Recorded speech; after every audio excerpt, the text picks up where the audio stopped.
7 বছর পূর্বে কামালকে হারিয়ে তার পরিবারকে নিঃস্ব করে দিয়েছে এবং তার একমাত্র ছেলে সিফাতের জীবন নিয়েও কিন্তু এখানে সংশয় রয়েছে। সেটিও কিন্তু আমরা এলাকায় এসে জানতে পেরেছি যে একা হয়ে গেছে। কিভাবে সে তার জানাজা পড়াইব, তার উত্তর সেটি কীভাবে, আমরা যদি একটু কথা বলি, আমরা এখন পর্যন্ত কাকে জানাজা দেওয়া হবে সেটি এখন পর্যন্ত জানা যায়নি।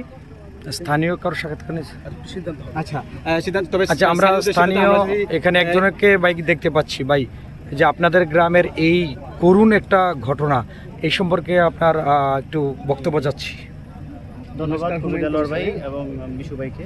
আসলে আমাদের এই লটিয়া গ্রামের জন্য আমি মনে করি তথা সারা বাংলাদেশের জন্য আজকের যে ট্র্যাজেডি, এই ট্র্যাজেডিটা আসলে আমাদের শোকের একটা বার্তা দেয় এবং আমরা অত্যন্ত মর্মাহত লটিয়া গ্রামবাসী।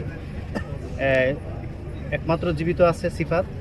মরহুম কামাল একজন ফেরিওয়ালা ছিলেন, হকারে ছিলেন। তিনি রায়পুরাতে তার এই জীবিকার তাগিদে ওইখানে আসতে 2019 সালে বিদ্যুৎ পৃষ্ঠে সে মারা যায় এবং তার ফ্যামিলি ওইখানে থাকে এবং রায়পুরাবাসী তাদেরকে অনেক আদর যত্নে রাখছে, আমরা যেটা দেখলাম বিভিন্ন সামাজিক যোগাযোগ মাধ্যমে।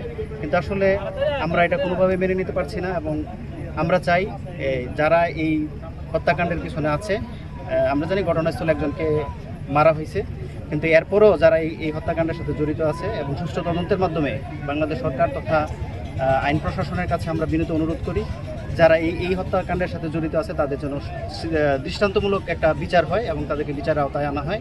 এবং আমরা এই গ্রামবাসী এই 4 জনকে হারিয়ে একই পরিবারের, এটা অত্যন্ত মর্মাহত এবং এটা খুবই একটা ট্র্যাজেডি ঘটনা।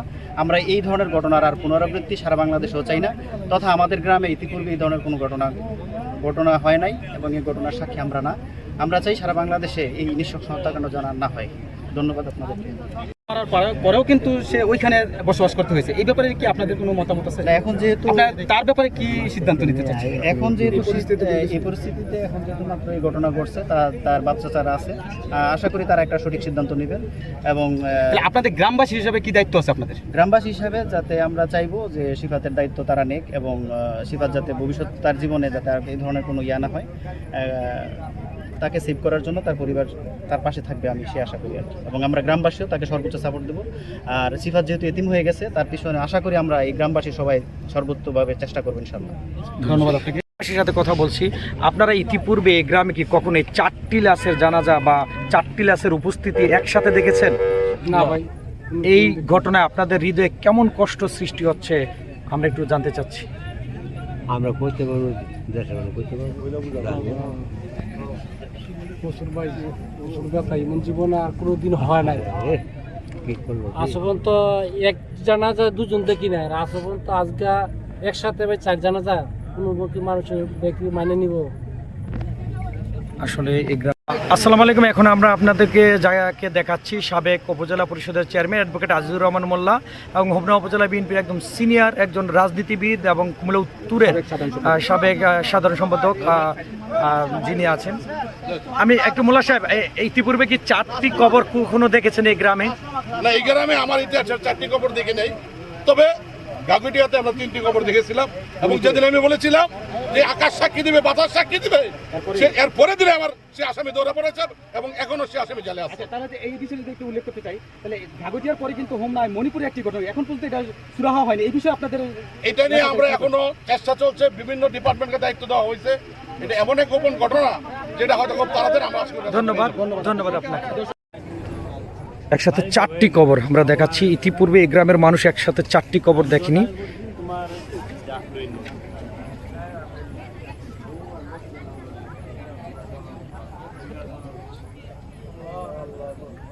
একটু মোবাইলের লাইটটা জ্বালাইবেন, একটু জ্বালান,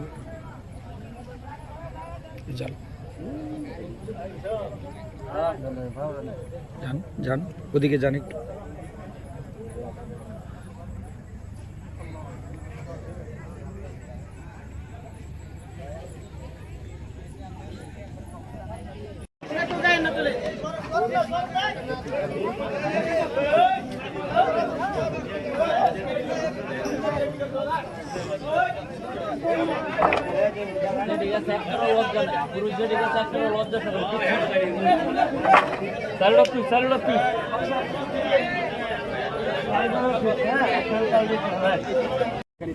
এ হচ্ছে জানাজা একসাথে 4টি কবর আমরা আপনাদের একটু দেখাচ্ছি। কবর কিন্তু পাশাপাশি খুলে রাখা হয়েছে। এরকম একটি করুণ আর্তনাদ কিন্তু আমরা কখনোই আশা করিনি, যাতে করে এরকম আর এই ভাই সামনে একটু সরাই দেন।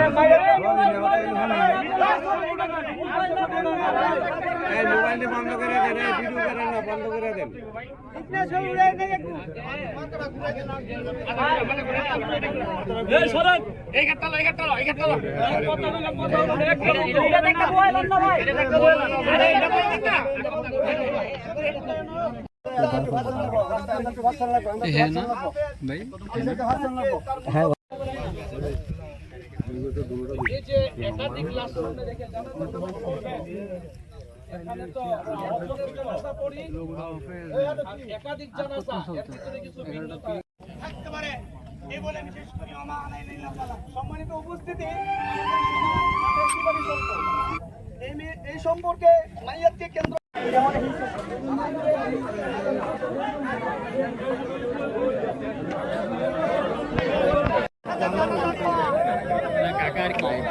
সকাল 11টা বাজে আনাইছি এখন তো খাওয়ানো কোনো নাই।